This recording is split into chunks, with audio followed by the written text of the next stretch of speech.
What is the difference between letting go and giving up?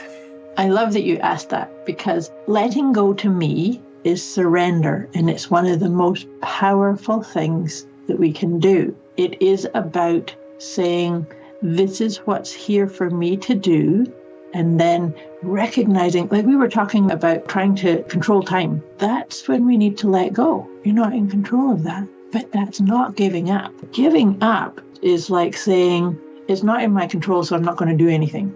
Whereas letting go is, that part is not in my control, so I'm going to keep my focus over on what is. What is it that I'm called upon to do? What's the next step for me?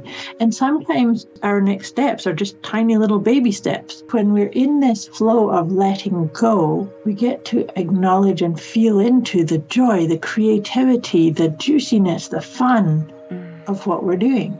And we stay present to it. Right. So you wrote the book, Letting Go So You Can Thrive, the 5-step process that gets you unstuck. Talk to me for a moment about the main inspiration and intention of writing this book, Moira.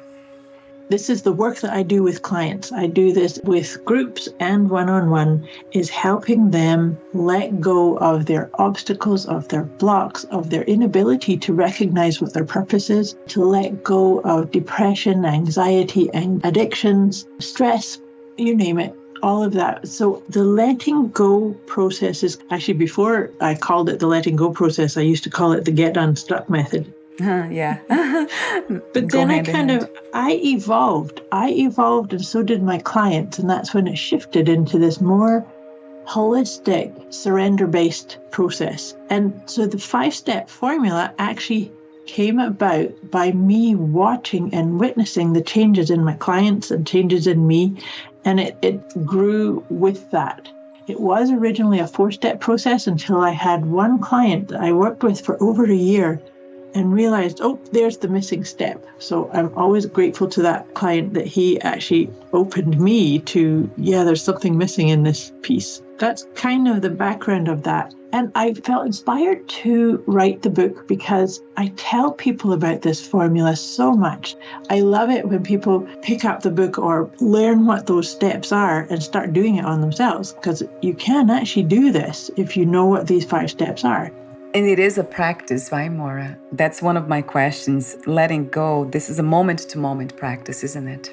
It is. And so let me share with you really briefly what the 5 steps are, and you'll get a sense of what this is, because it is a moment-to-moment process, but it's also a wee bit like climbing a ladder. And sometimes you'll take 2 steps up and then you go 1 back down. True. And that's okay. That's all part of this too.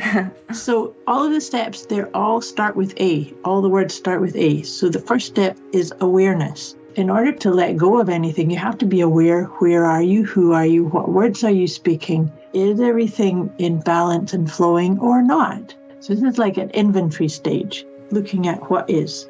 Next step is acceptance.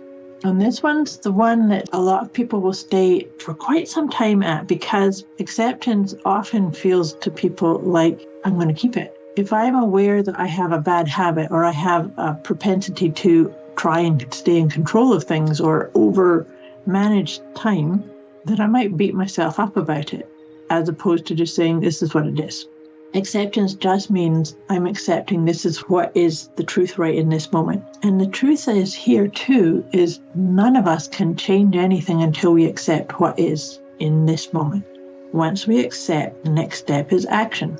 Now you can start setting intentions. You can start putting in different patterns or routines or plans. You can start doing some more journaling or going for a walk more or things like that. So it's starting to take action.